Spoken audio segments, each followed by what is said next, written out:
नमस्कार दोस्तों, आज हम आपके लिए बहुत ही अच्छी कहानी लेकर आए हैं। जब संत कबीरदास को हाथी से कुचल कर मारने की कोशिश की गई तो क्या हुआ। दोस्तों, अभी तक आपने हमारे चैनल को सब्सक्राइब ना किया हो तो प्लीज़ चैनल को सब्सक्राइब कर लें और अपना कमेंट ज़रूर दें। आपका कमेंट हमारे चैनल के लिए अति महत्वपूर्ण है। आइए शुरू करते हैं कहानी। परमेश्वर की लीला अपरंपार है। वो जब चाहे, जहाँ चाहे, कहीं भी, कभी भी, किसी भी रूप में प्रकट हो सकते हैं। वे कहते हैं, मैं रोवत हूँ सृष्टि को, सृष्टि रोए मोहे, गरीब दास इस वियोग को समझ सके न कोई।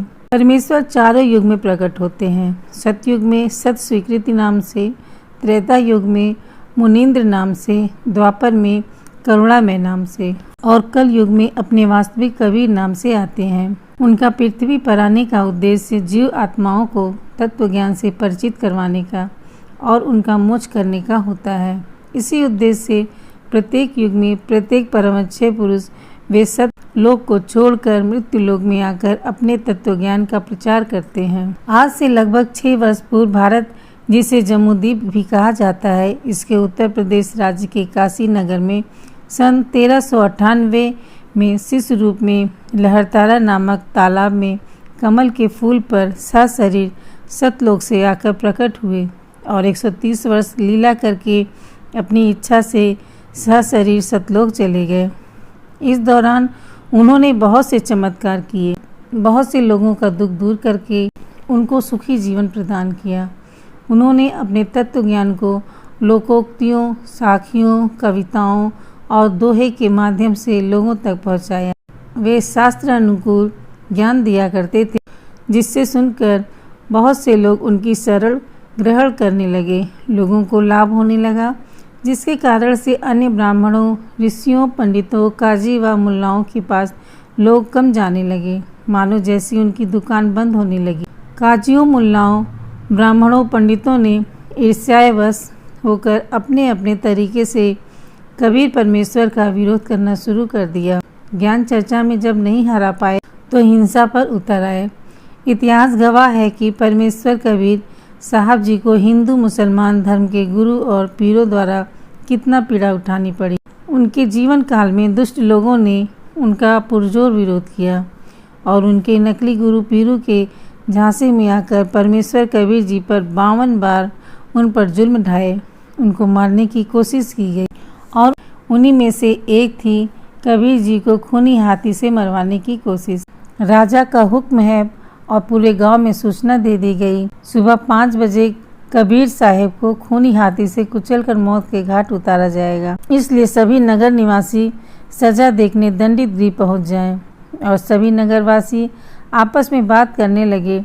राजा ने बिल्कुल सही किया, अब की बार नहीं बच पाएगा। कुछ लोग कहते हैं हर बार तो बच जाता है, पता नहीं क्या जादू मंत्र जानता है। और कोई कहता है अरे राजा के पास बहुत खतरनाक हाथी है, उसे तुरंत कुचलकर मार देगा। हाँ, और कुछ लोग कहते हैं हाँ तुम सही कह रहे हो, देखते हैं कल क्या होता है। और कबीर जी को मारने की तैयारी शुरू हो जाती है। हाथी को खूब शराब पिलाया जाता है। सभी नगरवासी कबीर साहब को दंड दिए जाने वाले घटना स्थल पर पहुंचते हैं और कबीर जी को भी लाया जाता है। शेख तकी, जो सिकंदर लोदी का धार्मिक गुरु है, कहता है अच्छे से बांधना इस काफिर को, कहीं ये भाग ना जाए। आज तो इसका खेल खत्म करके ही छोड़ूंगा। और शेख तकी पिलवान से कहता है हाथी को और शराब पिला दो ताकि ये इस काफिर का जल्दी काम तमाम कर दे।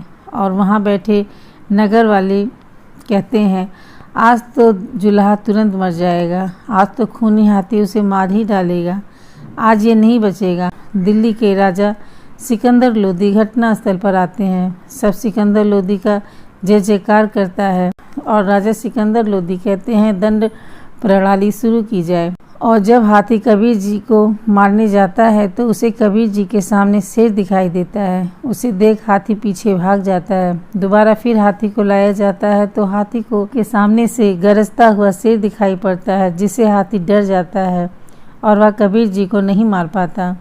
इसके बाद कबीर जी सभी बंधन तोड़कर सिकंदर को अपना परमेश्वरी रूपी अवतार दिखाते हैं। जिसे देख सिकंदर परमेश्वर कबीर जी से माफ़ी मांगते हैं और कहते हैं कि प्रभु हमें बख्श दो, सिर्फ अब की बार हमारी गुनाह माफ़ कर दो, आप ही अल्लाह हैं, बख्श दो बख्श दो।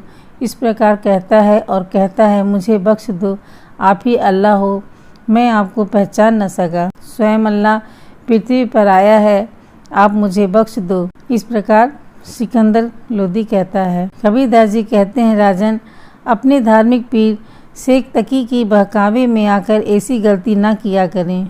मैं सतलोक से तुम्हारे लिए तो आया हूँ। शेख तकी तो मूर्ख है, परंतु आप तो ज्ञानी है। अच्छा चलो ठीक है, माफ़ किया। धन्यवाद दोस्तों। आपको हमारी वीडियो अच्छी लगी हो तो प्लीज़ चैनल को सब्सक्राइब करें, लाइक करें और दोस्तों के साथ शेयर करें।